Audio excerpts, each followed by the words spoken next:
Hi guys. So my leadership project was actually a very different approach than probably what most of you did. I was actually only working with one other person where you guys maybe were working with a group of people. So basically the concept of my project was I was a personal fitness trainer for my younger sister Mia. So this summer I'm training to prepare for the upcoming soccer season in the fall. And being a part of the women's soccer team here at Wartburg, we have very specific workouts that we're required to complete each day.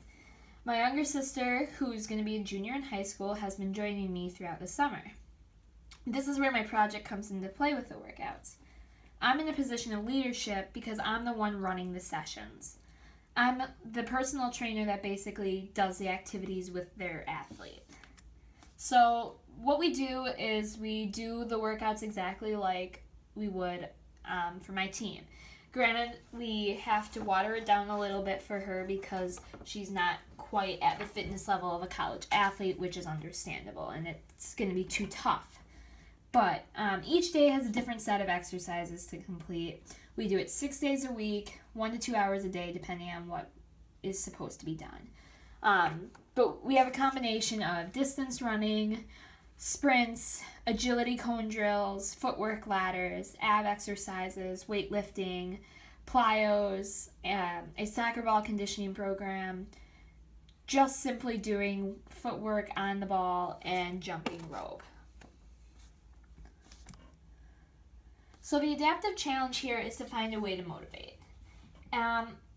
Everyone is motivated by different things. Some people just aren't even motivated at all. Getting somebody to work hard if they don't want to or don't like to work hard is a very difficult task. So finding the reason to work hard is the key. Some people who play a sport or work out do it just for fun or to stay in shape. The underlying issue here is that those people don't typically enjoy working as hard. My sister has a different mindset than I do about working out. For her, it's more of a struggle and she really doesn't like it. Therefore, I had to find something that motivated Mia to work hard and push herself. We had to get in the right frame of mind to work hard with a goal in mind. And in some ways, she had to be willing to change her behavior. So, as you all know, we have to look at the action research cycle in terms of leadership. Therefore, we had to plan, act, observe, and reflect. For me, planning was a little bit different, and it was kind of easier. All I had to do was look at how I was going to approach the project in terms of leadership. The workouts were already created for me by my coach, so that made it easier for me to just focus on being a good leader. Planning came into play when we did the project proposal. That was able to give me an idea of how I wanted to approach the whole thing. After cycling through act, observing, and reflecting, I came back to plan. Based on the results of the reflection, I began to plan again.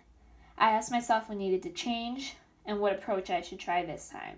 Throughout the weeks, there were some things that I needed to adapt to. This is where trying out some of the interventions came into play, but I'll explain the interventions with more detail later on, and it'll make a little more sense.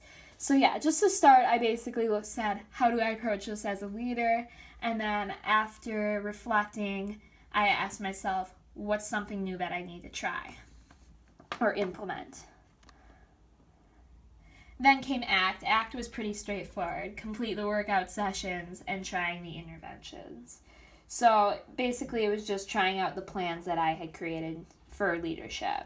As we completed each session, I implemented the different interventions to see how they worked, which then took us to observing. This is a big part of the process, if not the most important part. It kind of goes hand in hand with reflecting. After trying out some of the interventions, it was time to observe how effective they were. I assessed the success of each intervention based on Mia's response. So first I looked at, did she change her behavior at all after the application of the intervention? And then if she did, I asked, how did she respond to them? Did she work harder? Was there a burst of energy there? Or was it the opposite? Did she get more upset? Did she snap at me? Did she get down on herself? Stuff like that.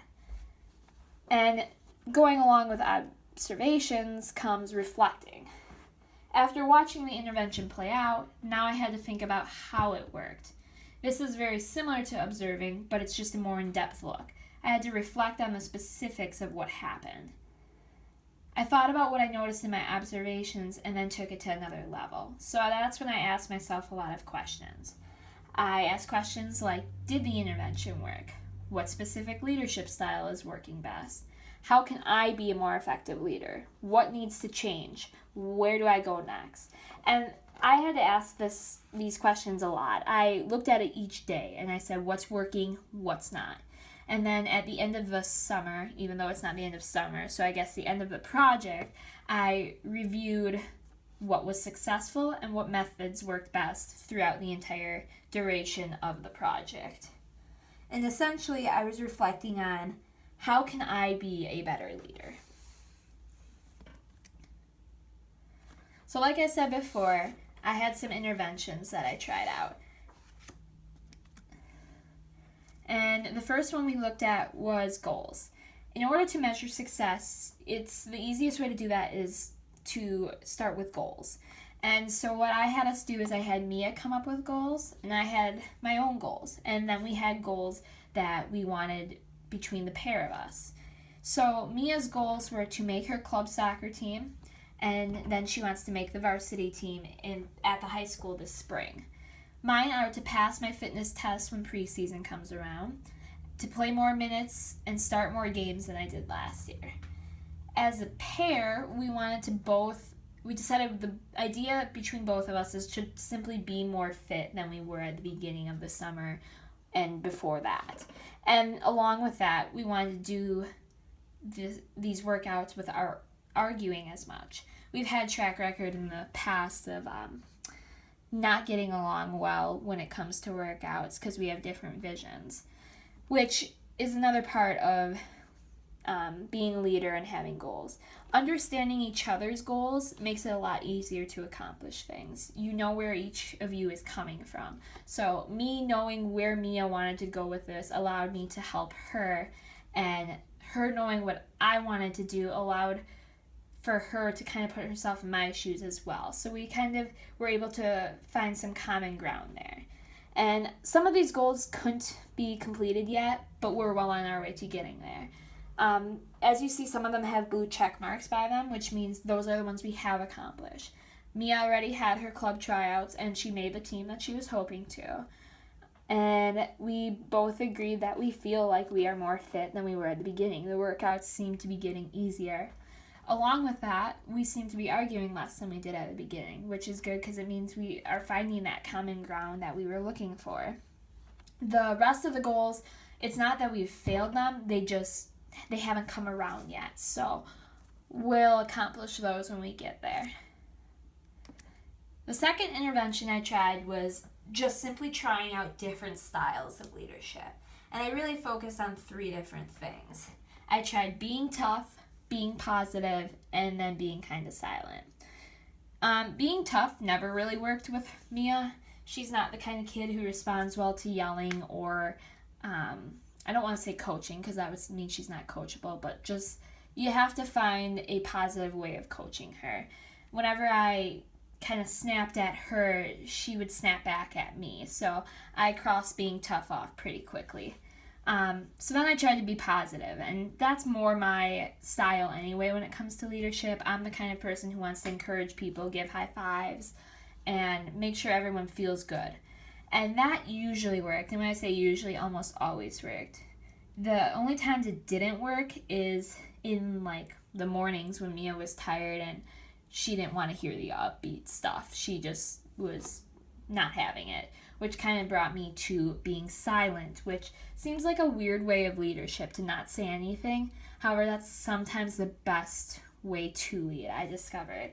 By being silent and simply just leading by example, that can be enough, because a lot of times we did do these workouts in the morning and we were both tired and Mia is not necessarily a morning person, so yelling at her wasn't going to work, and cheering her on wasn't going to work because it annoyed her. So basically, we just kind of sat in silence some days, and it ended up being some of the best workouts, actually. Tracking the days was the third intervention I had. So when I tracked the days, I basically looked at how often did we work out, how did we feel before workouts, during workouts, and after workouts. And then this is kind of a summary of the days that we did work out. Mia, at the beginning, she wasn't as consistent with the workouts, but as the summer went on, was more consistent with them. So she worked out more the past few weeks than the first few weeks. And we came to the conclusion that she never felt like she was totally unmotivated the whole time. There were some days that she was feeling great the entire time. Start to finish, was ready to go as soon as we started, and afterwards felt great.